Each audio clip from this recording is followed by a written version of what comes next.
उपांशा मुझे हर बैच में मिलती है एक लड़की, बहुत कॉमन नाम हो गया क्या आजकल उपांशा। वंशिका, राधेश्याम, विकास कुमार, विकसित सिंह, सागर बबलू, सागर बाबू नोट बबलू ना, आदर्श कुमार यादव। चलो भाई स्टार्ट करें अपनी आज की क्लास। कैसे आप सब लोग? आज हमें ये चैप्टर खत्म करना है ना।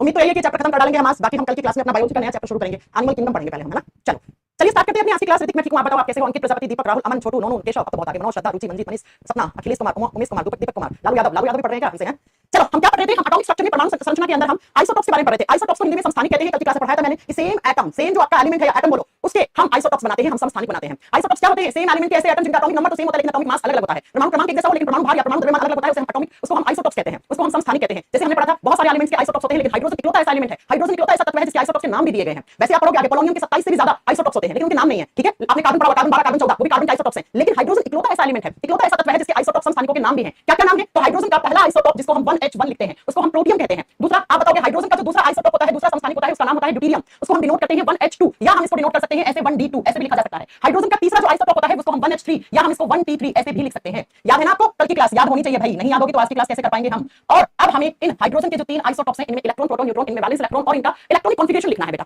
ठीक है। मैम आज क्लास नहीं होगा क्या? क्या करते हो तुम लोग? क्या खाते हो? क्लास चल रही है और कह रहे हैं आज क्लास नहीं होगा। चलो सबसे पहले बच्चों अगर मैं आपसे पूछ लूं कि हाइड्रोजन के तीनों आइसोटॉप्स का एटॉमिक नंबर क्या है, जल्दी से बताओ। एटॉमिक नंबर जिसको हिंदी में हम परमाणु क्रमांक बोलते हैं, एटॉमिक नंबर हम हमेशा किसी भी एलिमेंट के पाम में लिखते हैं। तो इस हाइड्रोजन के पाम में एटॉमिक नंबर कितना लिखा हुआ है? 1, इसका भी 1 और इसका भी 1, यानी कि तीनों आइसोटॉप्स में एटॉमिक नंबर सेम होता है, ठीक है। अगला अगर हम बात करते हैं दूसरा हाइड्रोजन के आइसोटॉप्स में आप मुझे प्रोटॉन की संख्या बताओ, इन तीनों में प्रोटॉन की संख्या क्या होगी? तो बेटा जो एटॉमिक नंबर होता है वो बराबर होता है किसके? नंबर ऑफ प्रोटॉन, प्रोटॉन की संख्या के बराबर होता है। तो इसमें एटॉमिक नंबर 1 है, इसमें भी 1 है, इसमें भी 1 है, यानी कि तीनों में प्रोटॉन की संख्या क्या होगी? 1 1 1 होगी बेटा, ठीक है। अब अगला आप मुझे बताओ इन तीनों में इलेक्ट्रॉन की संख्या क्या होगी? आप जानते हैं जब किसी भी एटम के ऊपर चार्ज नहीं लिखा हुआ होता है, आवेश नहीं लगा हुआ होता है, पॉजिटिव नेगेटिव चार्ज नहीं है, तो उसमें नंबर ऑफ प्रोटॉन और नंबर ऑफ इलेक्ट्रॉन बराबर होते हैं। तो बताओ क्या इसमें चार्ज लिखा हुआ है, आवेश लगा हुआ है तीनों में? नहीं। तो इसमें जो प्रोटॉन की संख्या होगी वही क्या होगी? वही इलेक्ट्रॉन की संख्या होगी। ये लो इलेक्ट्रॉन भी 1 1 होते हैं बेटा। अब मुझे ये बताओ कि इसमें वैलेंस इलेक्ट्रॉन कितने होंगे? इन तीनों में वैलेंस इलेक्ट्रॉन की संख्या बताओ। वैलेंस इलेक्ट्रॉन को कहते हैं संयोजी कक्षा में पाए जाने वाले इलेक्ट्रॉन। बच्चों आपको याद होगा मैंने पढ़ाया था कि जो इलेक्ट्रॉन सबसे बाहरी वाली कक्षा में होते हैं उनको हम वैलेंस इलेक्ट्रॉन बोलते हैं। और आप खुद सोचिए इन तीनों में 1 1 इलेक्ट्रॉन है तो वो हाइड्रोजन की पहली ही शेल में होंगे ऐसे 1 इलेक्ट्रॉन। तो यही हाइड्रोजन के एटम का क्या है? वैलेंस शेल है। हाइड्रोजन में क्योंकि एक ही शेल है, एक ही कक्षा है, तो उसी कक्षा में 1 इलेक्ट्रॉन है, तो यही हाइड्रोजन का वैलेंस शेल कहलाएगा। और इसमें उपस्थित इलेक्ट्रॉन वैलेंस इलेक्ट्रॉन होंगे। इसका मतलब इन तीनों में 1 1 इलेक्ट्रॉन है, वो वैलेंस शेल में ही है, तो इन तीनों में इलेक्ट्रॉन की संख्या बराबर होती है। अब मैं आपसे पूछ लूं इन तीनों का इलेक्ट्रॉनिक कॉन्फिगरेशन EC जिसको हम हिंदी में बोलते हैं इलेक्ट्रॉनिक विन्यास क्या होगा? प्यारे बच्चों इलेक्ट्रॉनिक कॉन्फिगरेशन क्या होता है? इलेक्ट्रॉन को भरना, इलेक्ट्रॉन को उनका एनर्जी लेवल वाली शेल में भरना इलेक्ट्रॉनिक विन्यास कहलाता है। अब आप खुद सोचिए इन तीनों में 1 इलेक्ट्रॉन है और वो सबसे पहली शेल में होगा, प्रथम कक्षा में होगा, और प्रथम कक्षा का नाम क्या होता है?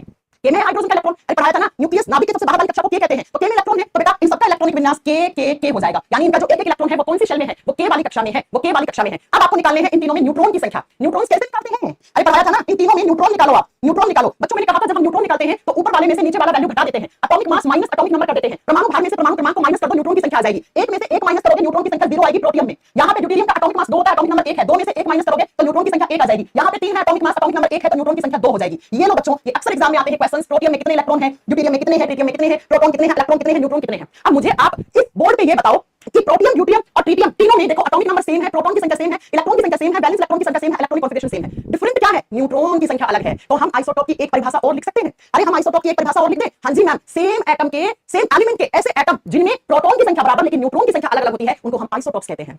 कल एक परिभाषा लिखवाई थी मैंने, 2 लिखवाई थी वैसे, आज तीसरी। आइसोटॉप्स की तीसरी डेफिनेशन क्या है? तो बेटा आप लिख सकते हो आइसोटॉप्स में क्या होते हैं? सेम नंबर ऑफ प्रोटॉन होते हैं। लिख दीजिए आइसोटॉप्स में सेम नंबर ऑफ प्रोटॉन्स रहते हैं but different number of neutron, but different numbers of neutrons are present. क्या लिखोगे? समस्थानिकों के अंदर प्रोटॉन की संख्या तो एक जैसी होती है लेकिन न्यूट्रॉन की संख्या अलग अलग होती है। सीरीज का एक पेपर होता है और सीरीज के पेपर में पूछा था आइसोटॉप्स क्या होते हैं, वहां पे ये परिभाषा लिखी हुई थी स्टेटमेंट के तौर पे। वहां पर वो नहीं था atomic number same, atomic mass different, नहीं, वहां पे ये वाला डेफिनेशन लिखा हुआ था, इसको आपको सही करके आना था। तो आप क्या लिखोगे? समस्थानिकों में प्रोटॉन की संख्या एक जैसी होती है, प्रोटॉन की संख्या बराबर होती है या एक जैसी होती है? प्रोटॉन की संख्या बराबर होती है, बराबर होती है लेकिन बराबर होती है लेकिन न्यूट्रॉन की संख्या अलग अलग होती है, लेकिन न्यूट्रॉन की संख्या अलग अलग होती है बच्चों, संख्या अलग अलग होती है। तो इन्हें हम आइसोटॉप्स कहते हैं, इन्हें हम समस्थानिक कहते हैं, अलग अलग होती है। ये क्या कहलाते हैं? ये आइसोटॉप्स कहलाते हैं। ये लो बच्चों 2 परिभाषा कल बताई थी, एक परिभाषा हमने आज पढ़ा दी। एक बच्चा कह रहा है प्रोटॉन की संख्या सेम कैसे होगी? बेटा तुम्हें विद्या माता की कसम, मुझे ये बताओ पिछली क्लास करी है क्या तुमने? हां इतना टुच्चा तुम डाउट पूछो, डाउट है ही नहीं है, ठीक है। आगे बात समझ में। तो आइसोटॉप्स में क्या क्या बराबर होता है? एटॉमिक नंबर एक जैसा होता है, एटॉमिक मास अलग होता है। आइसोटॉप्स में प्रोटॉन की संख्या बराबर होती है और न्यूट्रॉन की संख्या अलग अलग होती है। आइसोटॉप्स वो होते हैं जिनकी फिजिकल प्रॉपर्टीज, जिनके भौतिक गुणधर्म अलग अलग होते हैं, जबकि बच्चा उनके केमिकल प्रॉपर्टीज, रासायनिक व्यवहार एक जैसा होता है। क्यों मैम? क्योंकि मैंने पढ़ाया था फिजिकल प्रॉपर्टीज हमेशा डिपेंड करती है एटॉमिक मास पे, जबकि केमिकल प्रॉपर्टीज डिपेंड करती है हमेशा एटॉमिक नंबर पे, ठीक है। हो गया? ये बात समझ में आ गई? हाँ जी मैम। अब मैं आपको इन तीनों का डायग्राम दिखाती हूँ, कैसे हम प्रोटियम, ड्यूटेरियम और ट्रिटियम का डायग्राम कैसे बना हुआ होता है। ये देखिए बेटा, अब आप कभी भी ये फोटो देखोगे तो आप कभी घबराओगे नहीं कि ये क्या है। ये देखो बेटा, इस फोटो में आप देखिएगा ये हाइड्रोजन के 3 आइसोटॉप्स दिखा रखे हैं, हाँ जी मैम। अब इन तीनों में देखो ये प्रोटियम है, ये इस प्रोटियम का न्यूक्लियस है और ये आउटर शेल में इलेक्ट्रॉन है। कितनी बार पढ़ा हूं, इलेक्ट्रॉन पे नेगेटिव चार्ज होता है। और आप खुद सोचिए, जब प्रोटियम के न्यूक्लियस के अंदर न्यूट्रॉन है ही नहीं, तो यहां पर सिर्फ पॉजिटिव चार्ज से प्रोटॉन दिखा रखा है। ये प्रोटॉन की संख्या 1 है और ये इलेक्ट्रॉन की संख्या भी 1 है, जबकि न्यूट्रॉन प्रोटियम में होते ही नहीं है, इसलिए यहां पे न्यूट्रॉन को दिखा भी नहीं रखा। सेम चीज यहां पे लिखी हुई है। अब दूसरा देखो, दूसरा है ड्यूटेरियम। ड्यूटेरियम में इलेक्ट्रॉन 1 होगा। इलेक्ट्रॉन क्या है? 1 है। प्रोटॉन क्या है? 1 है, जबकि न्यूट्रॉन, ये रहा न्यूट्रॉन, इसमें तो न्यूट्रॉन है ही नहीं, इसमें लिखा रखा है न्यूट्रॉन। तो ये देखो, इस तरह से न्यूट्रॉन को दिखा रखा है, तो इसमें न्यूट्रॉन 1 है बच्चा। तो 1 + 1 एटॉमिक मास 2 हो गया। अब तीसरा देखो ट्रिटियम में। ट्रिटियम में क्या दिखा रखा है? इलेक्ट्रॉन 1 है, ये इलेक्ट्रॉन है बेटा, और ये क्या है? ये प्रोटॉन है बेटा, 1। और जबकि न्यूट्रॉन देखो 1 रहा, न्यूट्रॉन 1 रहा, तो न्यूट्रॉन की संख्या 2 होती है। तो हम प्रोटियम को जब भी बनाते हैं ऐसा बनाते हैं, हम ड्यूटेरियम को बनाते हैं जब भी तो ऐसा बनाते हैं, हम ट्रिटियम को बनाते हैं जब भी तो ऐसा बनाते हैं, ऐसे बनाते हैं। ठीक है, आई बात समझ में? आगे बात समझ में? हाँ जी मैम। तो ये होते हैं हाइड्रोजन के आइसोटॉप्स। अगर इतनी बात समझ में आ गई है तो चलो हम आगे चलते हैं। ठीक है, चलिए अब आगे चलते हैं। मोहित कुमार क्या कहना चाह रहे हैं आप? मुझे नहीं समझ में आया है। बात करते हैं बेटा नेक्स्ट पॉइंट पर। अगले पॉइंट पर क्या बात करें? क्या, सुनिए जरा ध्यान से।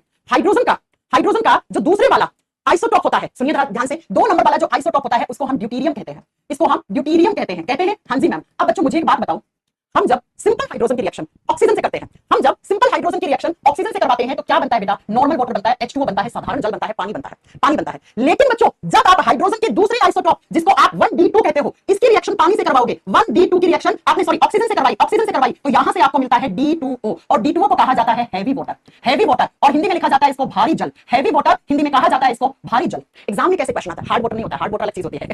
हार्ड वाटर कठोर जल होता है बेटा, कठोर जल होता है जिसको आम भाषा में खारा पानी बोलते हैं, जो साबुन और सर्फ के साथ झाग नहीं देता है, जो मेल नहीं उतार पाता है, उसको कठोर जल कहते हैं बेटा, ये कठोर जल नहीं है। ठीक है, चलिए सुनिए, मैंने क्या समझाया आपको? मैंने कहा सिंपल हाइड्रोजन की रिएक्शन ऑक्सीजन से करवाओगे तो आपको सिंपल वाटर, साधारण जल मिलेगा, नॉर्मल वाटर मिलेगा। ठीक है, अब समझ रहा है? नोट्स अच्छे ना लगे आपके तो मोहित कुमार ना लगे तो मत पढ़ो, खुद के नोट्स बना लो भाई। हाँ, ऐसा कौन सा बवाल आ गया तुम्हारा? खुद के नोट्स ना बना सकते, एक चीज बोर्ड पे लिख रहे हैं। सुनिए, तो D2O को बोलते हैं हैवी वाटर। मैं एग्जाम में क्वेश्चन कैसे आते हैं? हैवी वाटर का फार्मूला क्या है? भारी जल का सूत्र क्या है? D2O। हैवी वाटर हाइड्रोजन के कौन से आइसोटॉप से बनाया जाता है? तो कौन सा आइसोटॉप है? Deuterium 1D2। और बच्चों हमने इसको हैवी वाटर क्यों बोला? मैं हर चीज का कारण पढ़ाती हूं, ध्यान से सुनो। ये किताब में लिखा है कि D2O जो आपका फार्मूला होता है किसका? हैवी वाटर का। हैवी वाटर क्यों है? भारी जल क्यों है? नॉर्मल वाटर से क्या अलग है? इसमें नॉर्मल वाटर से क्या अलग है? तो सुनिए बेटा मेरी बात को ध्यान से। क्या जय बेटा, मैंने आपको पढ़ाया था कि जो नॉर्मल वाटर होता है उसका मॉलिक्यूलर वेट कितना होता है? अब तुम पीछे की क्लास भूल गए है ना? नॉर्मल वाटर का मॉलिक्यूलर वेट कैसे निकालना सिखाया था? पहले हाइड्रोजन के एटम काउंट करो, कितने हैं? 2। हाइड्रोजन के एक एटम का एक मास 1 होता है, तो 2 का 2 हो गया। ऑक्सीजन का कितना होता है? 16। तो नॉर्मल वाटर का 18 ग्राम पर मोल क्या कहते हैं? इसका मॉलिक्यूलर वेट कहते हैं। जबकि प्यारे बच्चों जो हैवी वाटर होता है उसका मॉलिक्यूलर वेट नॉर्मल पानी से ज्यादा होता है। कितना होता है? कौन बच्चा बताएगा मुझे? इसका मॉलिक्यूलर वेट क्या होगा? इसका आणविक भार 20 ग्राम पर मोल होता है बेटा। इसका आणविक भार 20 होता है बेटा। मैम 20 कहां से आया? अरे सुनो ध्यान से, जब हाइड्रोजन प्रोटियम नॉर्मल वाटर में यहाँ पर 2 हाइड्रोजन है, 2 जोड़ा, और ऑक्सीजन के साथ। अब मैंने यहाँ क्या लिख रखा है? 1D2 का मतलब है 2 हाइड्रोजन के एटम। अरे जब एक में 2 है तो 2 में 4 हो जाएगा। तो D2O का कैसे निकालते हैं? 4 + 16 तो कितना हो गया? 20। तो बेटा जो आपका हैवी वाटर होता है उसका आणविक भार साधारण जल से ज्यादा होता है, इसलिए हम जो पानी पीते हैं उसको H2O बोलते हैं, उसको नॉर्मल वाटर कहते हैं। और ये क्या है? ये उससे हैवी हो गया क्योंकि इसका मॉलिक्यूलर वेट ज्यादा है। अक्सर एग्जाम में आता है कि नॉर्मल वाटर और हैवी वाटर का मॉलिक्यूलर वेट किसका कम होगा, किसका ज्यादा होगा, तो आपको पता होना चाहिए। ठीक है, आई बात समझ में? हाँ जी मैम। तो इसका कैसे जुड़ेगा? 4 + 16, क्योंकि जब 1 H2O में 2 है तो 2 का दुगना करोगे ना, D2 दूसरा आइसोटॉप है, तो दुगना करोगे तो 4 हो जाएगा। ठीक है बच्चों। अब बच्चों हैवी वाटर आप नहीं पी सकते हो, इसको पियोगे पेट खराब हो जाएगा। ये कहां काम में लिया जाता है? सबसे पहले अगर आपसे पूछे हैवी वाटर की खोज किसने की थी? इसकी डिस्कवरी का मतलब इसे बनाया गया था इलेक्ट्रोलाइसिस प्रोसेस से। इसकी खोज किसने की थी? एच सी यूरे नाम के साइंटिस्ट हैं, वैज्ञानिक हैं। इन्होंने सबसे पहले आपका हैवी वाटर बनाया था। मैम इसका एप्लीकेशन क्या है? यूज क्या है? क्या काम आता है? बेटा ये काम आता है न्यूक्लियर रिएक्टर में। कहां पर? Nuclear reactor. आपको मैंने पढ़ाया था ना कि न्यूक्लियर रिएक्टर क्या होता है? जहां पर न्यूक्लियर रिएक्शन करवाते हैं उसको हम न्यूक्लियर रिएक्टर, नाभिकीय संयंत्र कहते हैं हम, है ना? और सुनिए जरा क्या काम करता है न्यूक्लियर रिएक्टर में? As a moderator. किसके तौर पे काम में लिया जाता है? मॉडरेटर के तौर पे। लिखिए, नाभिकीय संयंत्र में मंदक के रूप में, नाभिकीय संयंत्र में न्यूक्लियर रिएक्टर में किसके रूप में? आप बताओगे मंदक के रूप में। मंदक का मतलब होता है मंदा कर देना, स्लो कर देना। जब न्यूक्लियर रिएक्टर की स्पीड रेट, न्यूट्रॉन्स की स्पीड बहुत तेज हो जाती है तो उसमें D2 ऐड कर देते हैं ताकि उस न्यूट्रॉन की स्पीड क्या हो जाए? स्लो हो जाए, मंदी हो जाए। तो नाभिकीय संयंत्र में मंदक के रूप में हम हैवी जल को काम में लेते हैं बेटा। इसको पी नहीं सकते, पियोगे तो आपका पेट खराब हो जाएगा। ठीक है, मैंने कहा पाया जाता है, बनाया जाता है, ऐसा कहा जाता है नॉर्मल वाटर के 6000 मॉलिक्यूल्स में से एक मॉलिक्यूल किसका बनता है? हैवी वाटर का बनता है, D2O का बनता है। अब आपको इतना नहीं पढ़ना है कैसे क्या कहां क्या पाया जाता है, बनाया जाता है बेटा, है ना? ऐसे थोड़ी आता है। मैं आपको क्या होता है? न्यूट्रल वाटर होता है। अरे भैया तुम लोगों को पानी में बहुत डाउट है बेटा। एक होता है नॉर्मल वाटर, एक होता है हार्ड वाटर, एक होता है सॉफ्ट वाटर, एक होता है डिस्टिल्ड वाटर, एक होता है हैवी वाटर। अभी फिलहाल छोड़ो, तुम ये पढ़ लो, वो आगे पढ़ेंगे।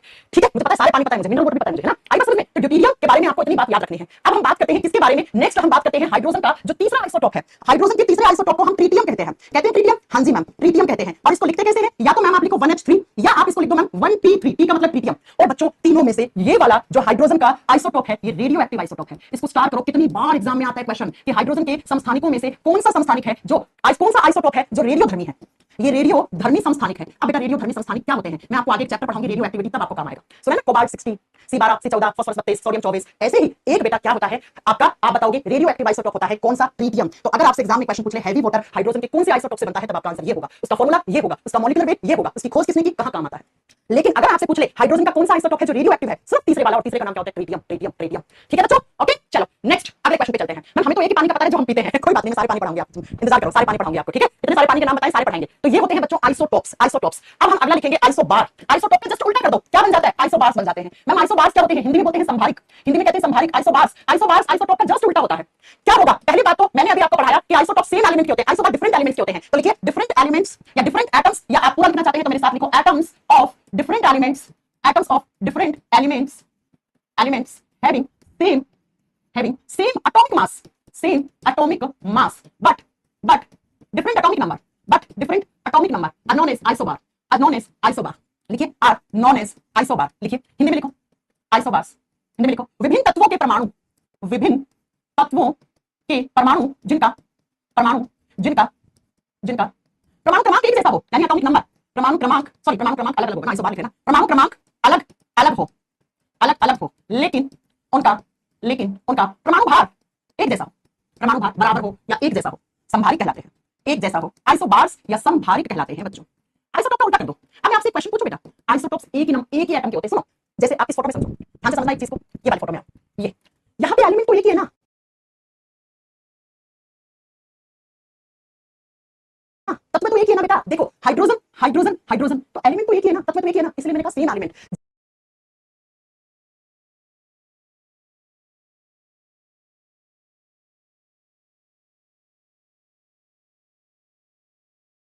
जबकि आप इस परिभाषा में देखो, मैम ने क्या लिखा है, इस परिभाषा में लिखा है atoms of different, atom different होती है, एलिमेंट डिफरेंट हो गया।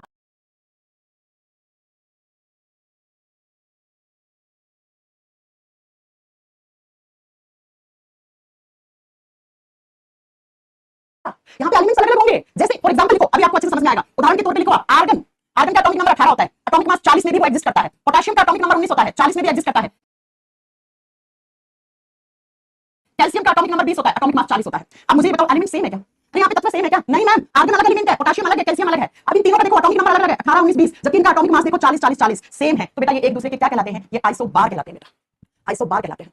तो आया समझ में, आइसोबार क्यों कहलाते हैं, इसलिए मैंने कहा आपको एग्जामिनर कंफ्यूज करने के लिए सेम डिफरेंट शब्द यूज करता है। आप जब एग्जाम में जाओगे ना, आइसोटोप की परिभाषा पूछेगा तो बेटा ये आइसोबार की पूछेगा, चारों परिभाषा एक जैसी मिलेगी आपको, और आपको आते हुए इतना अच्छा पढ़ने के बाद भी आप गलत करके आ जाओगे, क्यों, क्योंकि आपको सेम और डिफरेंट शब्द अच्छे से वहां पर चुनना नहीं आया। आइसोटोप में हमेशा सेम एलिमेंट लिखा होगा, एक ही तत्व लिखा होगा, लेकिन आइसोबार में एटम्स ऑफ डिफरेंट, यानी एलिमेंट डिफरेंट हो जाते हैं। आप देखो, देख लो बेटा, ये देखो डिफरेंट एलिमेंट। अब मैंने अभी आपको कहा कि केमिकल प्रॉपर्टीज, रासायनिक व्यवहार किस पे निर्भर करता है, एटॉमिक नंबर पे, जबकि फिजिकल प्रॉपर्टीज, भौतिक गुणधर्म किस पे डिपेंड करते हैं, एटॉमिक मास पे। तो आइसोबार में इस बार क्या सेम होगा, जब इनका एटॉमिक मास सेम है, इसका मतलब मैम आइसोबार्स की जो फिजिकल प्रॉपर्टीज होती हैं वो क्या होती है बेटा, फिजिकल प्रॉपर्टीज सेम होती हैं। इनके भौतिक गुणधर्म लिख लो, ये डिफरेंस होता है आइसोटोप और आइसोबार में। इनके भौतिक गुणधर्म क्या होते हैं बेटा, एक जैसे होते हैं, सेम होते हैं, बराबर होते हैं। सेम का मतलब एक जैसे होते हैं, जबकि बच्चों इनका केमिकल बिहेवियर या केमिकल प्रॉपर्टीज क्या होंगी, आइसोबार्स की केमिकल प्रॉपर्टीज आप बताओगे बेटा, या केमिकल बिहेवियर क्या होंगी आपका, प्रॉपर्टीज, रासायनिक गुणधर्म क्या होगा बेटा, अलग अलग होगा, क्योंकि इनका एटॉमिक नंबर अलग है। रासायनिक गुणधर्म क्या होगा, डिफरेंट होगा। ये होता है बेटा आइसोटोप और आइसोबार में डिफरेंस, डिफरेंट का मतलब अलग अलग होगा। तो शायद मैंने आप लोगों के डाउट आइसोटोप और आइसोबार में से खत्म कर दिया है, ठीक है। एक कह रहे हैं मैम पोटेशियम का तो 39 होता है, बेटा मैंने एक सेंटेंस बोला एग्जिस्ट करता है, 40 की फॉर्म में भी आर्गन आपका एग्जिस्ट कर सकता है, पोटेशियम भी कर सकता है, कैल्शियम का होता है 40 है, ठीक है। आगे बस समझ में, ठीक है। तो आइसोबार्स क्या होते हैं, आइसोटोप्स क्या होते हैं, किनकी फिजिकल प्रॉपर्टीज एक जैसी होती है, किनकी केमिकल प्रॉपर्टीज एक जैसी होती है, किनकी फिजिकल प्रॉपर्टीज अलग होती है और किनकी केमिकल प्रॉपर्टीज अलग होती है। मैंने सारी आपको पढ़ा दिया है, कुछ समझ नहीं आ रहा है बेटा, नहीं आएगा, अब नहीं आ रहा है तो अब नहीं आ रहा है तो भाई छोड़ दो, कोई और मास्टर से पढ़ लो, ठीक है। जाओ, हो गया आइसोबार, आइसोटोप समझ में आ गया, आइसोबार समझ में आ गया। अब अगला लिखो आइसोटोन्स क्या होते हैं, 3 नंबर पे लिखो आइसोटोन्स क्या होते हैं। आइसोटोन्स को हिंदी में कहते हैं सम न्यूट्रॉन, सम न्यूट्रॉन। आइसो का शब्द का मतलब बेटा सेम सेम। अब आप खुद सोचो इसमें क्या, हिंदी के शब्द से देखो, सम का मतलब बराबर, न्यूट्रॉन का मतलब न्यूट्रॉन की संख्या, जिनमें न्यूट्रॉन की संख्या बराबर हो, ऐसे एलिमेंट्स जिनमें न्यूट्रॉन की संख्या बराबर हो उन्हें क्या कहते हैं, उन्हें कहते हैं आइसोटोन्स, उन्हें कहते हैं आइसोटोन्स। तो लिख दीजिए बेटा, they are having same number of neutron, लिखिए they are having same number of neutrons, same number of same numbers लगाओ, न्यूट्रॉन ज्यादा होते हैं ना, नंबर्स ऑफ न्यूट्रॉन्स, इनमें न्यूट्रॉन की संख्या बराबर होती है। लिख दो, जिनमें न्यूट्रॉन की संख्या बराबर होती है उनको आइसोटोन्स, या जिनमें न्यूट्रॉन की संख्या एक जैसी हो या बराबर हो, संख्या बराबर हो, उन्हें आइसोटोन्स या सम न्यूट्रिक कहलाते हैं, सम न्यूट्रिक कहलाते हैं, सम न्यूट्रिक कहलाते हैं, आइसोटोन्स कहलाते हैं। न्यूट्रॉन की संख्या बराबर हो सकती है, क्यों नहीं हो सकती, क्यों नहीं हो सकती। चलिए लिखिए, जैसे एग्जांपल के तौर पर बता रही हूं मैं आपको एक नाइट्रोजन और ऑक्सीजन का एग्जांपल लेके। जैसे बच्चों नाइट्रोजन का एटॉमिक नंबर आप जानते हैं 7 होता है, और यहां पर इसका एटॉमिक मास 15 में भी वो एग्जिस्ट करता है। ऑक्सीजन का एटॉमिक नंबर 8 होता है और उसका एटॉमिक मास 16 होता है। अब कैसे निकालते हैं, डिफरेंट एलिमेंट होगा भाई श्वेता, यार न्यूट्रॉन की संख्या में डिफरेंट एलिमेंट हो जाते हैं, एकदम बेसिक है, कॉमन सेंस है श्वेता एंड सौमिका दोनों को एक ही डाउट आया है, तो मैंने होगा दोनों, सुनो ये अलग एलिमेंट है, ये तो खुद से समझने की बात है, न्यूट्रॉन की संख्या अलग होती है, एलिमेंट दूसरा बन जाता है भाई, है ना। चलिए सुनिए, ये नाइट्रोजन है ऑक्सीजन है, न्यूट्रॉन कैसे निकालते हैं, इन दोनों में न्यूट्रॉन की संख्या बताना, हम ऊपर वाले में से नीचे वाला वैल्यू घटा देते हैं, बड़े वाले में से छोटा घटा दोगे तो न्यूट्रॉन की संख्या निकल जाएगी। 15 माइनस 7 करोगे 8 आएगा, 16 माइनस 7 करोगे 8 आएगा, तो इनमें न्यूट्रॉन की संख्या बराबर है। तो ये क्या, किसका एग्जांपल है, ये किसका एग्जांपल है, आइसोटोन का। आपको कैसे भी दे सकता है एग्जांपल, आपसे कैसे पूछेगा एग्जाम में, एक आपसे एग्जांपल दिया, जैसे मैंने एग्जांपल दिया, और इसमें क्या पूछेगा, क्वेश्चन कैसे आएगा, सुनो क्वेश्चन ऐसे आएगा कि बताइए ये किसका एग्जांपल है, आइसोबार का है, आइसोटोन का है, आपसे पूछेगा आइसोटोप का है या आइसोइलेक्ट्रॉन का है। आइसोइलेक्ट्रॉन का हो सकता है क्या, आइसोटोप का हो सकता है क्या, आइसोबार का हो सकता है क्या, तो बचा क्या, आइसोन्यूट्रॉन। न्यूट्रॉन कैसे निकलता है, आपको क्या लिखना है, ऊपर वाली वैल्यू में से नीचे वाला वैल्यू घटा दिया, सेम न्यूट्रॉन की संख्या, न्यूट्रॉन ऐसे निकलते हैं, पढ़ा चुके पिछली क्लास में। तो ये किसका एग्जांपल है, ये आइसोन्यूट्रॉन का एग्जांपल है। ये किसका एग्जांपल है, आइसोन्यूट्रॉन का एग्जांपल है बेटा, या इसको हम आइसोटोन भी कहते हैं, या इसको हम आइसोटोन भी कहते हैं। ठीक है, आपको याद है मैंने एक क्लास में आपको आइसो इलेक्ट्रॉन भी पढ़ाया था। क्या पढ़ाया था, आइसो इलेक्ट्रॉन 4 नंबर पे। आइसो इलेक्ट्रॉन अपने आप लिख लेना भाई, मैं नहीं पढ़ाऊंगी, मैं पिछली क्लासेस में पढ़ा चुकी हूं, मैंने पढ़ाया था आइसो इलेक्ट्रॉन्स क्या होते हैं, इनको बोलते हैं सम इलेक्ट्रॉनिक, बहुत अच्छे से पढ़ाया था बेटा, शायद दूसरी या तीसरी क्लास में पढ़ाया था क्या, कि ऐसे एटम्स जिनके अंदर इलेक्ट्रॉन की संख्या बराबर होती है उनको आइसो इलेक्ट्रॉन्स कहते हैं, उनको आइसो इलेक्ट्रॉन्स कहते हैं बेटा। मैंने क्वेश्चन हिंदी में पूछा, हिंदी में तो पूछा है, अरे भाई क्वेश्चन ने पूछा आपसे, ये एग्जांपल देके क्वेश्चन ने पूछा कि बताइए ये किसका उदाहरण है, तो आपको क्या करना था, बड़े वाले वैल्यू में से नीचे वाला वैल्यू घटा के न्यूट्रॉन की संख्या देख लेनी थी, न्यूट्रॉन बराबर आ रहे हैं तो मैंने आइसोटोन का एग्जांपल था। ठीक है, ओके बच्चों, आगे बस समझ में। तो आइसो इलेक्ट्रॉनिक क्या होते हैं, जिनमें सेम नंबर ऑफ इलेक्ट्रॉन होते हैं, जिनमें सेम नंबर ऑफ इलेक्ट्रॉन्स होते हैं, इलेक्ट्रॉन्स होते हैं। ये मैं आपको पिछली क्लास में पढ़ा चुकी हूं, राइट। चल, तो ये 4 परिभाषा आपको याद रखनी है, आइसोटोप, आइसोबार, आइसोन्यूट्रॉन, आइसोइलेक्ट्रॉन, चारों के एग्जांपल आपको पता होने चाहिए। अब आ जाइए हम इस चैप्टर की आखिरी चीज पढ़ने जा रहे हैं। आखिरी चीज क्या है, एटम के अंदर 3 सब एटॉमिक पार्टिकल्स होते हैं, इलेक्ट्रॉन, प्रोटॉन एंड न्यूट्रॉन। बस इनके बारे में जो एग्जाम में क्वेश्चन आते हैं वो हम लिखेंगे। नंबर 1 पे सब एटॉमिक पार्टिकल लिख लो, पहला सब परमाणु क्या होता है, इलेक्ट्रॉन होता है। अब इलेक्ट्रॉन के बारे में आज तक आपने क्या क्या पढ़ा है, बस मुझे वो कमेंट बॉक्स में टाइप कर दो। आपने आज तक इलेक्ट्रॉन के बारे में क्या क्या पढ़ा है, मुझे वो बता दो बेटा, फटाक से बताओ। हाँ, कंफ्यूजन नहीं है भाई, सब अलग अलग है, कहां से कंफ्यूजन आ गया। ठीक है, चलो सुनो, इलेक्ट्रॉन के बारे में आपने आज तक क्या पढ़ा होगा, आपने पढ़ा होगा इलेक्ट्रॉन का जो चार्ज होता है, जो आवेश होता है वो नेगेटिव होता है। अरे इलेक्ट्रॉन के चार्ज के ऊपर साइन कैसा होता है, यहाँ पे हम नेगेटिव क्यों लिखते हैं, क्योंकि इसका चार्ज क्या होता है बेटा, नेगेटिव होता है। और इलेक्ट्रॉन की जब चार्ज की बात करते हैं, चार्ज होता कितना है, इलेक्ट्रॉन का एब्सोल्यूट चार्ज की वैल्यू क्या होती है, कौन बच्चा बताएगा मुझे, ये तो हम स्कूल से पढ़ते आ रहे हैं। इलेक्ट्रॉन का एब्सोल्यूट का मतलब एकदम फिक्स संपूर्ण पूरा चार्ज कितना होता है, 1.6 माइनस में होगा, इलेक्ट्रॉन का चार्ज क्या होता है, माइनस में होता है, तो कितना होता है 1.6 into 10 की पावर -19 सीसी का मतलब कूलम, फिजिक्स में पढ़ा होगा। और क्योंकि इलेक्ट्रॉन पे चार्ज नेगेटिव है तो यहाँ पर नेगेटिव लगा दोगे, यही होता है इलेक्ट्रॉन। हाँ, इलेक्ट्रॉन के ऊपर नाम नेगेटिव चार्ज होता है, बहुत सही बात है। और इस चार्ज की वैल्यू कितनी होती है, तो आप बताओगे 1.6 into 10 की पावर माइनस कूलम। अब मेरी बात को बहुत गौर से सुनो, मैंने यहाँ पे लिखा कि ये इलेक्ट्रॉन का एब्सोल्यूट चार्ज है, एब्सोल्यूट का मतलब ये संपूर्ण पूरे टोटल चार्ज की वैल्यू होती है। एक होता है बच्चा इलेक्ट्रॉन का, अगर आपसे पूछ लेना रिलेटिव चार्ज, रिलेटिव का मतलब होता है सापेक्ष, यानी कि हम इलेक्ट्रॉन के चार्ज को अदर सब्सटेंस से हम क्या करते हैं, कंपेयर करते हैं, तो इलेक्ट्रॉन का चार्ज कितना लेते हैं।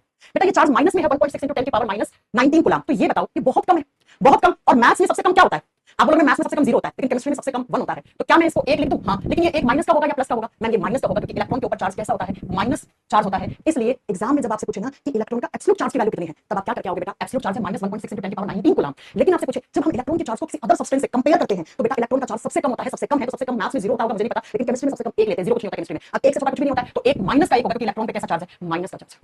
आगे बात समझ, ठीक है। रिलेटिव का मतलब होता है बेटा compare to other substance, right. अब नेक्स्ट इलेक्ट्रॉन का मास कितना होता है बेटा, जल्दी बताओ, इलेक्ट्रॉन का मास की वैल्यू कितनी होती है, द्रव्यमान की वैल्यू कितनी होती है, कौन बताएगा मुझे। इलेक्ट्रॉन का जो द्रव्यमान होता है वो 9.1 into 10 की पावर -31 किलोग्राम होता है, इतना ही होता है। ये इलेक्ट्रॉन के मास, द्रव्यमान की वैल्यू है बेटा, ये मास की वैल्यू। अब जो तीसरा क्वेश्चन आता है वो ये आता है कि हाइड्रोजन का मास और इलेक्ट्रॉन के मास में क्या रिलेशन है, क्या संबंध है, ये एग्जाम में क्वेश्चन आता है, तो ये आप याद करेंगे।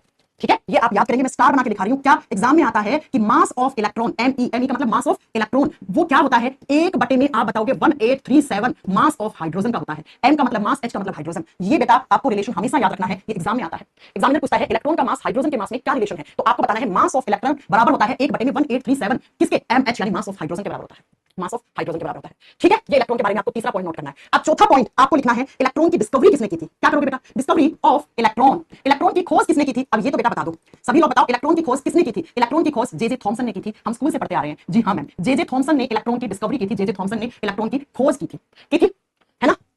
ओके, अब हम बात करते हैं किसके बारे में बेटा, मैं अगली बात जो बताने जा रही हूं वो ध्यान से सुनना। जब हम इलेक्ट्रॉन की किसके बारे में बात करते हैं कि इलेक्ट्रॉन की डिस्कवरी किसने की थी, तब तो आप कहोगे जे जे थॉमसन ने, जे जे थॉमसन ने इलेक्ट्रॉन की खोज की थी। लेकिन मैंने कहा कि जो इलेक्ट्रॉन है उस इलेक्ट्रॉन के ऊपर चार्ज कैसा है, नेगेटिव चार्ज है, तो इलेक्ट्रॉन के ऊपर चार्ज नेगेटिव होता है, ये बात किसने बताई थी, मिलिकॉन करके साइंटिस्ट ने।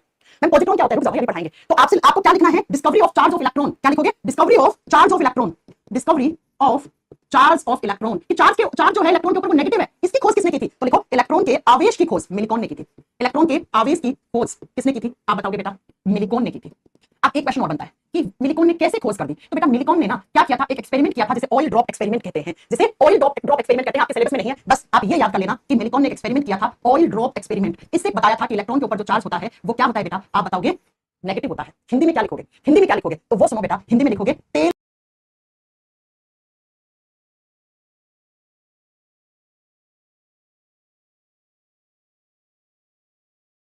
बूंद का परीक्षण, तेल बूंद के परीक्षण से खोज हुई थी किसकी, आप बताओगे बेटा, इलेक्ट्रॉन के चार्ज की।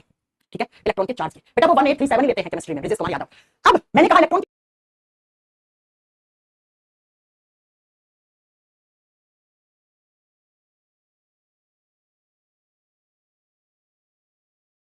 खोज किसने की? जे थॉमसन ने। ठीक है, इलेक्ट्रॉन की खोज कर दी, बता दिया भाई कि इलेक्ट्रॉन है वो ऑर्बिट में शेल में है ना, झूमता रहता है, चक्कर काटता रहता है, बता दिया। इलेक्ट्रॉन के ऊपर चार्ज कैसा होता है? नेगेटिव चार्ज होता है। किसने बताया? मिल्टन ने बताया। अब ये जो इलेक्ट्रॉन शब्द है ये किसने दिया? तो लिखिए इलेक्ट्रॉन टर्म, टर्म टर्म का मतलब शब्द। ये इलेक्ट्रॉन शब्द किसने दिया था? ये इलेक्ट्रॉन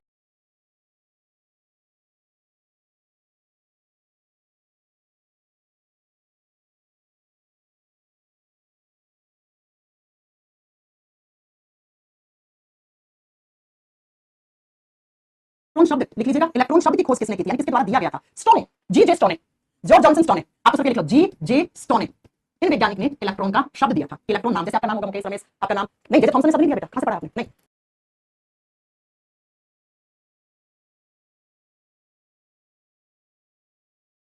जी जे जॉर्ज जॉनसन और स्टोने है बेटा इनका नाम। ठीक है, तो कितने वैज्ञानिक हो गए? पहला वैज्ञानिक, दूसरा वैज्ञानिक, तीसरा वैज्ञानिक, ऐसे तीनों के नाम याद रखना। अब बात करते हैं नेक्स्ट। जैसे एक बच्चे ने पूछा इलेक्ट्रॉन का एंटी पार्टिकल क्या होता है? Anti particle of electron, anti particle of electron. Anti particle का मतलब होता है उल्टा, विपरीत। तो देखिए इलेक्ट्रॉन का प्रतिकण, प्रतिकण का मतलब हो गया इलेक्ट्रॉन का उल्टा क्या होगा? अब बेटा समझिए इस बात को, इलेक्ट्रॉन का उल्टा किसको बोलते हैं? इलेक्ट्रॉन का प्रतिकण क्या होगा? कहने का मतलब है ऐसा कौन सा पार्टिकल है जिसके ऊपर इलेक्ट्रॉन जैसा ही, इलेक्ट्रॉन के ऊपर जितना चार्ज है उतना चार्ज होगा, उतना ही मास होगा, लेकिन उसके ऊपर चार्ज की वैल्यू क्या होगी? उल्टी होगी। तो आप मुझे ये बताओ इलेक्ट्रॉन का एंटी पार्टिकल होता क्या है? इलेक्ट्रॉन का एंटी पार्टिकल होता है पॉजिट्रॉन। पॉजिट्रॉन सेम नाम हिंदी में है, क्या होता है? पॉजिट्रॉन होता है। पॉजिट्रॉन को तोड़ो, पॉजी का मतलब पॉजिटिव, पॉजिटिव ट्रॉन का मतलब इलेक्ट्रॉन। अरे पॉजिटिव इलेक्ट्रॉन को पॉजिट्रॉन कहते हैं। ठीक है, पॉजिटिव इलेक्ट्रॉन का मतलब क्या हो गया? जिसके ऊपर चार्ज कैसा है? पॉजिटिव चार्ज है। ठीक है, एक बात याद रखना, पॉजिट्रॉन का जो चार्ज होता है, चार्ज का जो वैल्यू है ना, वैल्यू वैल्यू चार्ज का जो वैल्यू है, आवेश है, वो किसके बराबर है? वो इलेक्ट्रॉन के चार्ज के बराबर है ना, इलेक्ट्रॉन के चार्ज के बराबर है। चार्ज का वैल्यू वही है, लेकिन चार्ज का साइन क्या हो गया? उल्टा। इलेक्ट्रॉन में नेगेटिव था तो इससे पॉजिटिव हो गया, तो पॉजिटिव इलेक्ट्रॉन को पॉजिट्रॉन कहते हैं। तो पॉजिट्रॉन का चार्ज कितना होता है? कोई आपसे पूछे तब क्या होगा? इलेक्ट्रॉन के चार्ज के बराबर होगा, वैल्यू वही है, लेकिन पॉजिटिव में आएगी वो वैल्यू। और मास चेंज होगा क्या? नहीं, मास भी वही रहेगा बेटा, मास भी वही रहेगा, द्रव्यमान भी वही रहेगा। तो द्रव्यमान आप लिख दो इज आल्सो इलेक्ट्रॉन के मास के बराबर, इलेक्ट्रॉन के मास के बराबर। बस साइन क्या हो जाता है यहाँ पे? साइन उल्टा हो जाता है बेटा।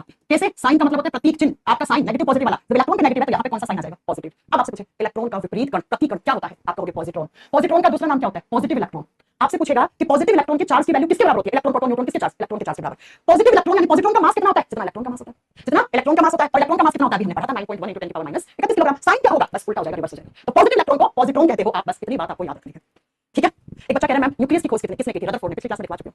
ठीक है, पिछली क्लास में लिखवा चुकी हूँ। मास मतलब क्या हो यार? फिर मास में बदल जाएगा क्या? मास क्यों बदलेगा? मास बदलते तो फिर वो वैल्यूज अलग हो जाएगी ना, इसकी भी अलग हो जाएगी, फिर वो कैसे सेम रह जाएगा? नहीं, चल अगला पॉइंट, नेक्स्ट पॉइंट सुनो आप बच्चों। मैं आपसे एक क्वेश्चन पूछना चाह रही हूँ, ठीक है? वो क्वेश्चन मुझे आप आंसर करोगे। मैं आपसे ये पूछ रही हूँ कि मैंने अभी थोड़ी देर पहले आपसे एक क्वेश्चन पूछा था कि किसी भी एलिमेंट का केमिकल बिहेवियर किस पे डिपेंड करता है? केमिकल प्रॉपर्टीज किस पे डिपेंड करती है बेटा? बताओ फटाक से। किसी भी तत्व का केमिकल प्रॉपर्टीज यानी उसका रासायनिक जो गुणधर्म होते हैं, जो उसके गुण होते हैं, वो किस पे डिपेंड करते हैं? मैम अभी आपने पढ़ाया था, वो उसके एटॉमिक नंबर पे डिपेंड करते हैं। अरे ये बात मैंने पहले भी नोट लगवा के लिखवाई है। किसने बोली थी? हेनरी मोजले ने बोली थी ये बात कि किसी भी तत्व के केमिकल प्रॉपर्टीज उसके एटॉमिक नंबर, परमाणु क्रमांक, परमाणु क्रमांक पर डिपेंड करती है, निर्भर करते हैं। अब बच्चों एटॉमिक नंबर में आप जानते हो जब चार्ज नहीं होता है तो प्रोटॉन की संख्या बराबर होती है इलेक्ट्रॉन की संख्या। तो atomic number is also equal to number of electron. हाँ जी मैम, ये पिछली क्लास में पढ़ चुके हैं, क्योंकि वो एटम क्या है? न्यूट्रल है, उसके ऊपर कोई चार्ज नहीं है। हाँ जी मैम।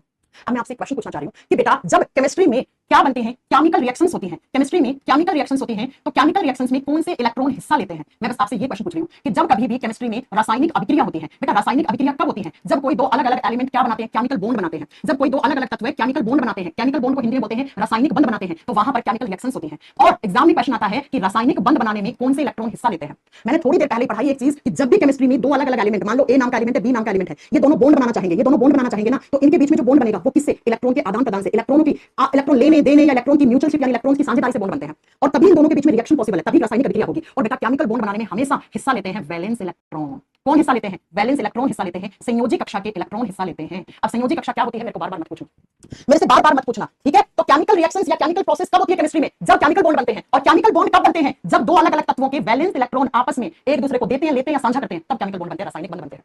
ठीक है, अब मैं आपसे एक क्वेश्चन पूछ रही हूं। मान लो फॉर एग्जांपल एक एलिमेंट है, ये उसका न्यूक्लियस है, ठीक है? ये उसका न्यूक्लियस है, ये उसकी शेल है, ये दो शेल है। न्यूक्लियस के जस्ट बाहर वाली शेल को के कहते हैं, उसके बाहर वाली एल कहलाती है। मान लो इसके एल शेल में दो वैलेंस इलेक्ट्रॉन है, पहला दूसरा, ठीक है? ये इसकी सबसे बाहरी कक्षा है। बाहरी कौन सी है? एल। तो बाहरी कक्षा को क्या बोलते हैं हम? वैलेंस सेल कहते हैं। और वैलेंस सेल में जो इलेक्ट्रॉन होते हैं उनको हम वैलेंस इलेक्ट्रॉन या संयोजी इलेक्ट्रॉन कहते हैं। तो इसमें वैलेंस इलेक्ट्रॉन की संख्या कितनी है? दो इलेक्ट्रॉन है। अब इसके अंदर वाली शेल जो के है, इस के में मान लो आप यहां पर भी दो इलेक्ट्रॉन है, ऐसे दो इलेक्ट्रॉन है। तो मैम हमने मान लिया कि बाहर वाली शेल के इलेक्ट्रॉन को वैलेंस इलेक्ट्रॉन कहते हैं। और वैलेंस इलेक्ट्रॉन हमेशा केमिकल बॉन्ड बनाते हैं, रासायनिक बंध बनाते हैं। और रासायनिक बंध बनते हैं तो रासायनिक अभिक्रिया, रासायनिक प्रक्रिया होती है, मान लिया। तो ये अंदर वाले इलेक्ट्रॉन क्या कहलाते हैं? ये वाले, ये अंदर वाली शेल के, इनर शेल के इलेक्ट्रॉन क्या कहलाते हैं? ये अंदर हो गया ना, के अंदर हो गया ना। एक मिनट बेटा, वो कैमरा वापस होगा, एक मिनट, एक मिनट, एक मिनट, लाइट कट हो गई ना, एक मिनट, इसको बटन कहां पे है? आगे लाइट। हाँ, तो मैं ये कहना चाह रही हूं कि बाहर वाली शेल के इलेक्ट्रॉन तो वैलेंस इलेक्ट्रॉन होंगे, तो ये अंदर वाली शेल, यहां पे अंदर कौन सी है के, बाहर कौन सी है एल, तो ये के शेल में जो दो इलेक्ट्रॉन है इनको क्या कहते हैं, इनको कोर इलेक्ट्रॉन, मेन इलेक्ट्रॉन कहा जाता है। ये बात याद रखिएगा बेटा, ये मेन इलेक्ट्रॉन कहलाते हैं बेटा, ये मुख्य इलेक्ट्रॉन कहलाते हैं। तो आपसे अगर एग्जाम में पूछ ले कि मुख्य इलेक्ट्रॉन और वैलेंस इलेक्ट्रॉन, सिंगल इलेक्ट्रॉन में क्या डिफरेंस है, तो दोनों में क्या डिफरेंस होता है बेटा, वैलेंस इलेक्ट्रॉन वो होते हैं जो केमिकल रिएक्शन में हिस्सा लेते हैं और मेन इलेक्ट्रॉन कभी भी केमिकल रिएक्शन में हिस्सा नहीं लेते हैं। बस मैं आपको इतना समझाना चाहती हूँ, ठीक है, समझ में आ रही। तो हमेशा केमिकल बॉन्ड या केमिकल रिएक्शन में कौन हिस्सा लेता है, बैलेंस इलेक्ट्रॉन। तो जो इलेक्ट्रॉन हिस्सा नहीं लेते हैं वो अंदर वाली शेल में होते हैं, उनको मेन इलेक्ट्रॉन बोलते हैं, उनको मुख्य इलेक्ट्रॉन कहते हैं। मुख्य इलेक्ट्रॉन कभी रासायनिक बंधन में हिस्सा नहीं लेते हैं। इस चीज को मैंने यहां पे समझाया, या नोट ना करो, बस दिमाग में नोट करके चलना, लिखने वाली बात ये थी, इसको यहां से हटा दो, बस दिमाग में नोट करके चलना, ठीक है बच्चों। इलेक्ट्रॉन के चार्ज कितना होता है, मास कितना होता है, इलेक्ट्रॉन शब्द किसने दिया, इलेक्ट्रॉन की खोज किसने की, इलेक्ट्रॉन के नेगेटिव चार्ज होता है ये किसने परफॉर्म करके बताया था। अब आ जाओ अगली बात, बच्चा जो इलेक्ट्रॉन क्लास लंबी चल सकती है, खत्म करते हैं इसको, ठीक है, कोई प्रॉब्लम तो नहीं है। जो इलेक्ट्रॉन होता है वो नेचर में ड्यूअल नेचर का होता है बेटा, वो एग्जिस्ट करता है दोहरी प्रकृति में। इलेक्ट्रॉन की क्या होती है, मैं क्वेश्चन बताऊंगी कैसे आते हैं। इलेक्ट्रॉन ड्यूअल नेचर का होता है बेटा, ड्यूअल नेचर का मतलब होता है दोहरी प्रकृति दर्शाता है, द्वि प्रकृति दर्शाता है। जैसे आपने पढ़ा होगा मेंढक जो होता है वो ड्यूअल लाइफ जीता है। ड्यूअल लाइफ का मतलब क्या होता है बेटा, दोहरा जीवन जीता है। मेंढक पानी में भी रह सकता है, धरती पे भी रह सकता है, तो वो ड्यूअल लाइफ जीता है। ठीक ऐसे ही केमिस्ट्री में जो इलेक्ट्रॉन होता है ना बेटा, ये दोहरा प्रकृति होते हैं ना, डबल फेस इंसान है ना, तुम्हारे दो फेस है, मेरे सामने अच्छा मेरे पीठ पीछे बुरा है ना, ठीक है। तो अब सुनो बेटा, क्या ड्यूअल नेचर इलेक्ट्रॉन की कैसी होती है। इलेक्ट्रॉन जो होता है बेटा वो पार्टिकल के रूप में भी एग्जिस्ट करता है। पार्टिकल का मतलब होता है कण, कण के रूप में पाया जाता है। हाँ जी, अभी तक पार्टिकल के रूप में तो हम पढ़ रहे थे। और इलेक्ट्रॉन जो होता है वो वेव के रूप में भी पाया जाता है, तरंग के रूप में भी पाया जाता है। तो इलेक्ट्रॉन दोहरा जीवन जी रहा है, दो नेचर लेके जी रहा है। हाँ मैम, इलेक्ट्रॉन दो नेचर लेके जी रहा है, पार्टिकल और वेव दोनों के रूप में रहता है। अब मैम बात ये आती है कि दोहरा जीवन जीने के लिए इलेक्ट्रॉन को कौन सी दो कंडीशन फॉलो करनी होती है।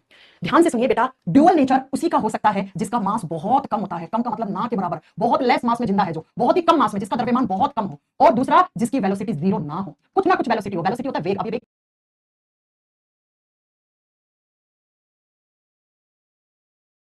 क्या होता है फिजिक्स में पढ़ोगे। ऐसा कोई भी पार्टिकल जिसका मास बहुत कम होता है और जिसकी वेलोसिटी जीरो ना हो, कुछ भी हो सकती है, जीरो ना हो। अब मुझे एक बात बताओ, मैं इस बात को आपको प्रूव करके दिखाती हूँ कि इलेक्ट्रॉन वेव नेचर में कैसे रहता है। पार्टिकल तो है, आप जानते हैं एटम के अंदर रहता है, सब एटॉमिक पार्टिकल है ना। अब आपको मैंने अभी पढ़ाया कि इलेक्ट्रॉन जो होता है वो कहां पे होता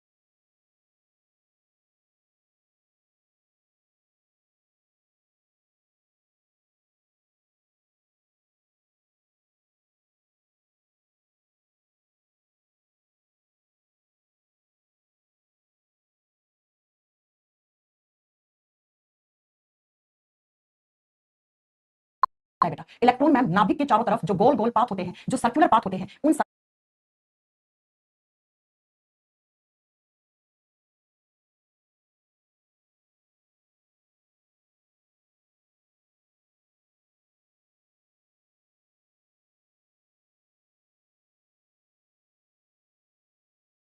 पाथ के अंदर होता है।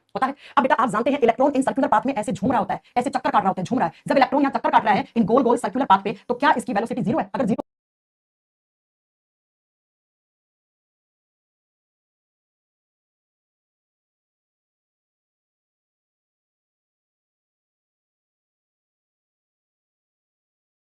जीरो होती तो ये चक्कर काट ही नहीं पाता ना बेटा।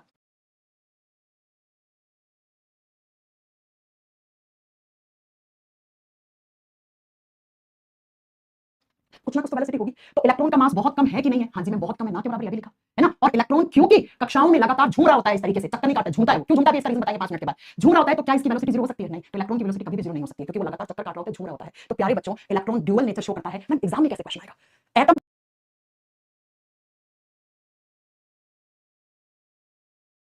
का कौन सा सबएटॉमिक पार्टिकल है, परमाणु का कौन सा परमाणुक हिस्सा है जो दोहरा जीवन जीता है, जो जिसकी प्रकृति द्विप्रकृति होती है, ड्यूअल नेचर होता है, वो आपसे पूछेगा इलेक्ट्रॉन। इलेक्ट्रॉन क्यों है ड्यूअल नेचर में? कैसा ड्यूअल नेचर? वो पार्टिकल के रूप में भी एग्जिस्ट करता है, वो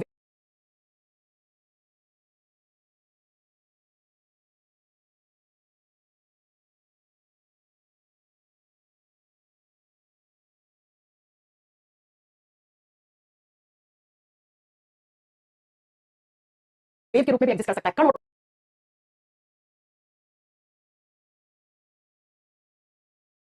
और तरंग दोनों के रूप में पाया जाता है, क्योंकि बेटा ड्यूअल नेचर के लिए दो कंडीशन सेटिस्फाइड होनी चाहिए। उसका मास बहुत कम, वेलोसिटी जीरो नहीं होनी चाहिए। इलेक्ट्रॉन का मास बहुत कम होता है और बेटा उसकी वेलोसिटी बहुत ही कम होती है, सॉरी वेलोसिटी जीरो नहीं हो सकती, इसलिए इलेक्ट्रॉन दोहरा जीवन जी सकता है। ठीक है, अब मैं अगला जो क्वेश्चन पूछ रही हूं ना, नोट डाल के लिख लेना वो। बेटा जब इलेक्ट्रॉन इन सर्कुलर पाथ पे घूम रहा होता है, चक्कर काट रहा होता है, उस समय इलेक्ट्रॉन की टोटल एनर्जी कितनी होती है? एग्जाम में आता है, बता सकते हैं कोई? आपने फिजिक्स पढ़ी है इतनी, फिजिक्स में पढ़ते हो आप। जैसे इलेक्ट्रॉन ऐसे घूम रहा है इनके अंदर, घूम रहा है किसके अंदर? शेल या ऑर्बिट के अंदर, कक्षाओं में, तो ऐसे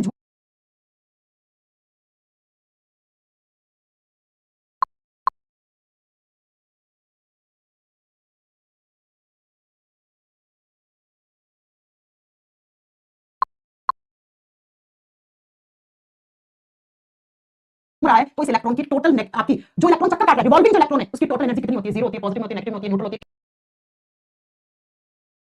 है। इलेक्ट्रॉन क्यों है ड्यूअल नेचर में? कैसा ड्यूअल नेचर? वो पार्टिकल के रूप में भी एग्जिस्ट करता है, वो वेव के रूप में भी एग्जिस्ट कर सकता है, कण और तरंग दोनों के रूप में पाया जाता है, क्योंकि बेटा ड्यूअल नेचर के लिए दो कंडीशन सेटिस्फाइड होनी चाहिए। उसका मास बहुत कम, वेलोसिटी जीरो नहीं होनी चाहिए, इलेक्ट्रॉन का मास बहुत कम होता है, और बेटा उसकी वेलोसिटी बहुत ही कम होती है, सॉरी वेलोसिटी जीरो नहीं हो सकती।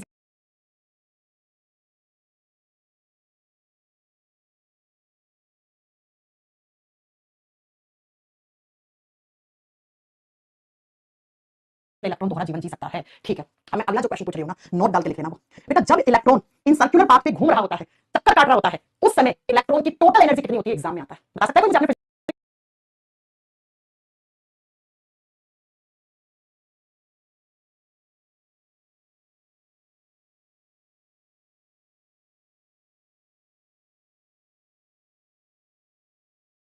मुझे पढ़िए इतनी फिजिक्स में पढ़ते हो आप, जैसे इलेक्ट्रॉन ऐसे झूम रहा है इनके अंदर, झूम रहा है किसके अंदर? शेल या ऑर्बिट के अंदर, कक्षाओं में, तो ऐसे झूम रहा है, तो इस इलेक्ट्रॉन की टोटल आपकी जो इलेक्ट्रॉन चक्कर काट रहा है, रिवॉल्विंग जो इलेक्ट्रॉन है, उसकी टोटल एनर्जी कितनी होती है? जीरो होती है, पॉजिटिव होती है, नेगेटिव होती है, न्यूट्रल होती है, कैसी होती है? तो हमेशा याद रखना चक्कर के दौरान इलेक्ट्रॉन की एनर्जी हमेशा नेगेटिव होती है। तो लिखिए द टोटल एनर्जी ऑफ, बस आपको सिर्फ याद रखना है, ये स्टेटमेंट में क्वेश्चन आता है, the total energy of revolving electron, revolving का मतलब घूम रहे इलेक्ट्रॉन की, revolving electron, the total energy of revolving electron is always negative, is always negative. लिखिए चक्कर के दौरान, चक्कर का मतलब चक्कर काट रहा है इलेक्ट्रॉन, तो समय उसकी जो कुल एनर्जी होती है, पूरी एनर्जी होती है, वो हमेशा नेगेटिव होती है बेटा, लिख लो। चक्कर के दौरान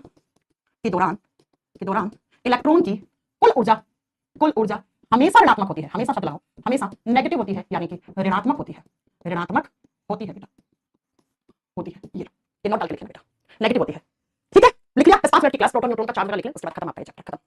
the total of energy of revolving electron में लिखा है ना, आपको याद रखना है। अब बात करते हैं नेक्स्ट पॉइंट पे, मैं आपसे एक क्वेश्चन और पूछना चाह रही हूं, ठीक है। इलेक्ट्रॉन से रिलेटेड क्वेश्चन है, ठीक है, मैं पहले समझाती हूं फिर आपसे पूछूंगी। बेटा कोई इलेक्ट्रॉन है, ये एटम है, कोई परमाणु है, उसका न्यूक्लियस है, नाभिक है, नाभिक के बाहर ऐसे सर्कुलर पाथ है, इनको हम ऑर्बिट कहते हैं या कक्षाएं कहते हैं। ध्यान से मेरा क्वेश्चन सुनना।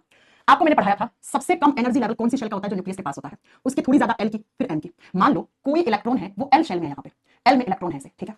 अब ये इलेक्ट्रॉन चाहता है एम शेल में जाना, ध्यान से समझना। सबसे कम एनर्जी लेवल किसका? इसका, फिर इसका, फिर इसका। एल शेल का, एल कक्षा का एनर्जी का जो लेवल है, ऊर्जा का स्तर है, वो एम से कम है। अगर इस इलेक्ट्रॉन को एम में जाना है, यहां जाना है, तो इसे क्या लेनी पड़ेगी? एनर्जी गेन करनी पड़ेगी, उतनी एनर्जी लेनी पड़ेगी जितनी एम शेल के लिए जरूरी है। तो अगर ये इलेक्ट्रॉन बाहर से एनर्जी ले ले, तो बेटा ये अपने से ऊपर वाली शेल में चला जाएगा, ये इलेक्ट्रॉन यहां चला गया, यहां से कूद के यहां चला गया, याद रखिएगा इस बात को, ठीक है। और इस शेल में जब जाता है ना, तो इस इलेक्ट्रॉन की जो ये शेल है ना, इसको एक्साइटेड सेल कहते हैं, ये इसकी एक्साइटेड सेल होती है, इसकी उत्तेजित कक्षा होती है। इस इलेक्ट्रॉन ने एनर्जी इतनी गेन कर ली कि वो एल शेल में चला गया, तो एल शेल इसके लिए क्या बन गई? एक्साइटेड सेल बन गई बेटा, ठीक है। एल से गया एम में, तो एम शेल इसकी क्या बन गई? एक्साइटेड सेल बन गई बेटा, इसकी उत्तेजित कक्षा बन गई। अब ये इलेक्ट्रॉन इससे वापस नीचे की तरफ आना चाहता है। पहले मेरे क्वेश्चन का आंसर करो फटाक से। एल और एम में से एनर्जी लेवल ज्यादा किसका है? एम का। एम शेल का एनर्जी लेवल ज्यादा है, और बेटा केमिस्ट्री में जब एनर्जी ज्यादा होती है तो स्टेबिलिटी कम होती है, याद रखना हमेशा। केमिस्ट्री में जब ऊर्जा ज्यादा होती है तो उसकी स्थिरता यानी स्टेबिलिटी क्या होती है? कम होती है, एक दूसरे की उल्टी होती है। तो एम शेल की अगर एनर्जी ज्यादा है तो इसमें जो इलेक्ट्रॉन होंगे उनकी स्टेबिलिटी कम होगी। तो ये इलेक्ट्रॉन स्टेबल होने के लिए, एम शेल वाला अगर स्टेबल होना चाहता है, तो ये इलेक्ट्रॉन यहां से नीचे आएगा एल में। और बेटा क्वेश्चन आता है, जब कोई इलेक्ट्रॉन अपनी एक्साइटेड सेल से वापस नॉर्मल शेल में आता है, तो वो एनर्जी किसके रूप में रिलीज करता है? भाई यहां ऊपर से नीचे आ रहा है, तो एनर्जी का लॉस करना पड़ेगा। तो ये इलेक्ट्रॉन अपनी एनर्जी लॉस करके आता है, कौन सी रेस के रूप में? Gamma rays, gamma rays, gamma किरणों के रूप में ये अपनी एनर्जी लॉस करके आता है। और आप जानते हैं गामा किरणों को आप फोटोन भी कह सकते हैं, इसका मतलब ये फोटोन के रूप में अपना एनर्जी कम करके आता है। बस ये बहुत शानदार क्वेश्चन पढ़ाया मैंने आपसे, गर्मी लगने लगी बहुत ज्यादा, ठीक है, बहुत, बस थोड़ा सा 5 मिनट और समझ लो, आई समझ में। एक बार फिर से समझाती हूँ, कोई बात नहीं, सुनो। मैंने कहा न्यूक्लियस नाभिक के सबसे बाहर वाली शेल होती है, उसका ऊर्जा लेवल सबसे कम होता है, उसके बाद थोड़ा ज्यादा इसका, थोड़ा ज्यादा इसका। अगर कोई इलेक्ट्रॉन एल वाली शेल में है, वो एम में जाना चाहता है, तो उसको इतनी एनर्जी गेन करनी पड़ेगी जितनी एम शेल की होनी चाहिए। इस इलेक्ट्रॉन ने बाहर से एनर्जी ले ली, तो बेटा ये कौन सी स्टेज में, कौन सी शेल में चला गया? एम। क्योंकि ये एल से एम में आया है, तो एम इसके लिए एक्साइटेड स्टेट है, एक्साइटेड शेल है, उत्तेजित कक्षा है। अब बेटा केमिस्ट्री में एक रूल होता है कि जिस शेल का जितना एनर्जी लेवल होगा, उसमें जो इलेक्ट्रॉन होगा वो उतना ही कम स्टेबल होगा। तो ये इलेक्ट्रॉन अगर स्टेबल होना चाहता है एम वाला, एल में आएगा, तो अपनी एनर्जी निकाल के आएगा, और वो एनर्जी निकालता है वो गामा रेस के रूप में या फोटोन पार्टिकल के रूप में निकालता है। बस इतना आपको याद रखना है, बस ऐसे है बेटा। लेकिन लाइट चली गई, अभी देखा नहीं था आपने, इन्वर्टर से इतना कुछ चल रहा है, पंखा ये सब चल रहा है, लेकिन ऐसे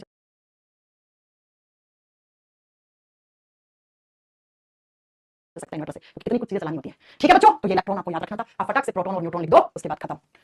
मैम क्वेश्चन कैसे बना? सुनो, जब कोई इलेक्ट्रॉन अपने एक्साइटेड स्टेट से ग्राउंड स्टेट में आता है या नॉर्मल स्टेट में आता है, तो वो एनर्जी किसके रूप में एमिट करता है? एनर्जी किसके रूप में निकालता है? आप क्या बताओगे बेटा? फोटोन या गामा रेस के रूप में। नेक्स्ट देखो प्रोटॉन, प्रोटॉन की खोज किसने की थी भैया? जल्दी बताओ। प्रोटॉन की खोज की थी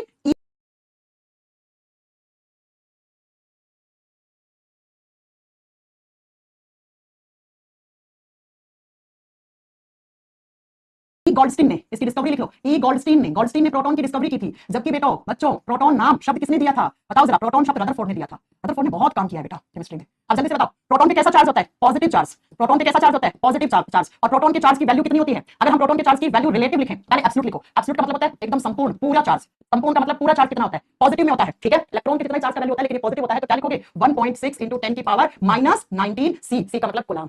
अब बेटा इलेक्ट्रॉन के चार्ज के बराबर इसका वैल्यू है, लेकिन चार्ज उल्टा है। तो अगर मैं इसका रिलेटिव आपसे पूछ लूं कि इसका रिलेटिव चार्ज की वैल्यू कितनी है, इसके सापेक्ष अब इसकी वैल्यू कितनी है, तो इस बार क्या हो जाएगा? +1 हो जाएगा, +1 हो जाएगा। एक है, लेकिन एक कितना सबसे कम है, लेकिन कम कितना पॉजिटिव में, तो पॉजिटिव ना भी लगाओगे तो 1 लिख दो आप, ठीक है। ओके बच्चों, और प्रोटॉन का जब मास की बात करते हैं, प्रोटॉन का मास यानी प्रोटॉन का द्रव्यमान कितना होता है वो आप लोग बताओ मुझे। प्रोटॉन का द्रव्यमान होता है बेटा 1.672 इंटू 10 की पावर -27 किलोग्राम। ये होता है प्रोटॉन का मास, लिख दीजिए, ये होता है प्रोटॉन का मास।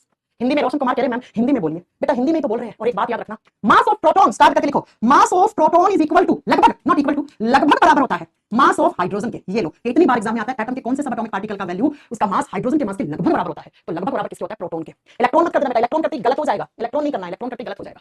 चलो ये हो गया प्रोटॉन। लास्ट में एक क्वेश्चन पूछूंगी आपसे, वो बताइएगा जरा। तीसरा लिख दो न्यूट्रॉन। न्यूट्रॉन की खोज किसने की थी बच्चों, जल्दी बताओ। Electron proton neutron, neutron neutron की खोज की थी जेम्स चैडविक ने। न्यूट्रॉन की डिस्कवरी लिखो, खोज लिखो इसकी, जेम्स चैडविक ने की थी, जे चैडविक। जेम्स चैडविक ने न्यूट्रॉन की खोज की थी। हाँ जी मैम। न्यूट्रॉन पे चार्ज कैसा होता है बेटा, इलेक्ट्रॉन पे नेगेटिव प्रोटॉन पे पॉजिटिव, इस पे चार्ज जीरो होता है, नो चार्ज, न्यूट्रल होता है बेटा, चार्ज का मान भी जीरो होता है। इस न्यूट्रॉन के आवेश का मान जीरो होता है, इसके ऊपर चार्ज तो लिख देना, ये न्यूट्रल होता है, नो चार्ज। न्यूट्रल का मतलब होता है उदासीन, बेटा चार्ज नहीं है मास तो होगा ना, चार्ज नहीं है मास कुछ ना कुछ तो होगा।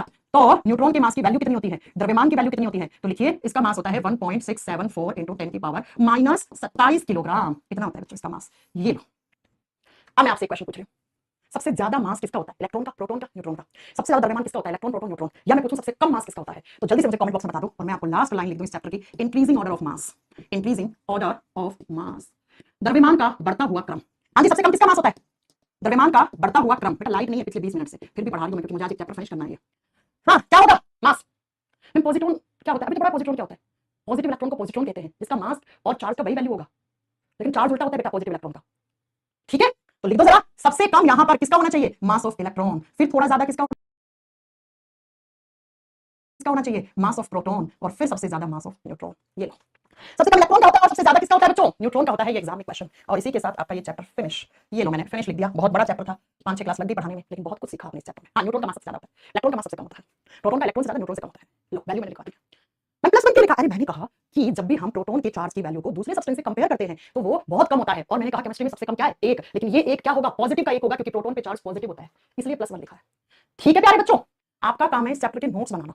अगर कोई डाउट है तो हम आपकी डाउट क्लास लगाएंगे, थोड़ा सिलेबस हो जाए, फिर मैं एक डाउट क्लास लगवाऊंगी, फिर आप उस डाउट क्लास में मेरे से कोई भी क्वेश्चन इस चैप्टर का पूछ सकते हैं, ठीक है। अब हम कल के क्लास में बायोलॉजी पढ़ेंगे, कल बायो की क्लास में मिलूंगी मैं एनिमल किंगडम के साथ। जंतु जगत का क्लासिफिकेशन बहुत टफ चैप्टर है, one of the toughest chapter of biology, लेकिन मेरे से पढ़ोगे तो आसान बना दोगे, ठीक है। मजा आया एटॉमिक स्ट्रक्चर पढ़ने में, क्या क्या सीखा हमने इस चैप्टर में, बहुत कुछ सीखा बेटा इस चैप्टर में। जब आप फिर से पढ़ोगे ना, सारे नोट्स बना के 5-6 क्लास हो गई ना इस चैप्टर की, बेटा पता है ऐसे टीचर्स होते हैं क्लास में एटॉमिक स्ट्रक्चर उड़ा देते हैं, मैं बहुत अच्छे से आपको एक चीज बारीकी से पढ़ा रही हूं क्योंकि चैप्टर आगे काम आएगा बेटा, ठीक है। बहुत कुछ वैलेंसी मॉलिक्यूलर वेट निकालना सीखा हमने, वैलेंसी निकालना सीखा हमने, इलेक्ट्रॉनिक कॉन्फ़िगरेशन बनाना सीखा हमने, पॉजिटिव नेगेटिव में, कैटायन एनायन में हमने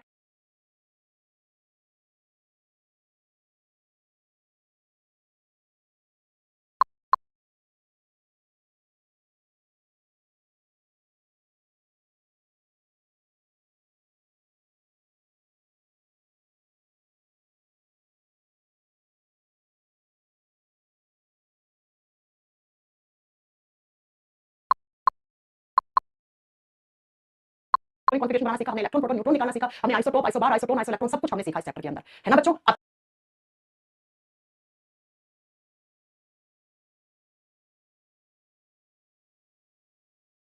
छोड़ दो, अब चलो मैम रिलेटिव में -1 क्यों, अरे यार प्रोटॉन पे चार्ज पॉजिटिव होता है तो प्लस लगा दिया, इलेक्ट्रॉन पे नेगेटिव चार्ज होता है तो नेगेटिव लगा दिया भाई, यहाँ नेगेटिव लगा दिया, किसी को डाउट है इस चीज में, इसलिए, ठीक है।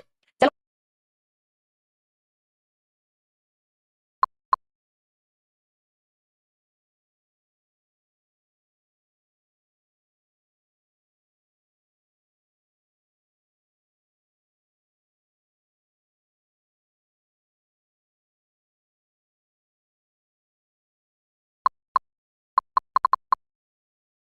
भाई बहुत लेट हो गया, 15 मिनट ऊपर हो गया, आपकी कोई और क्लास होगी, ठीक है।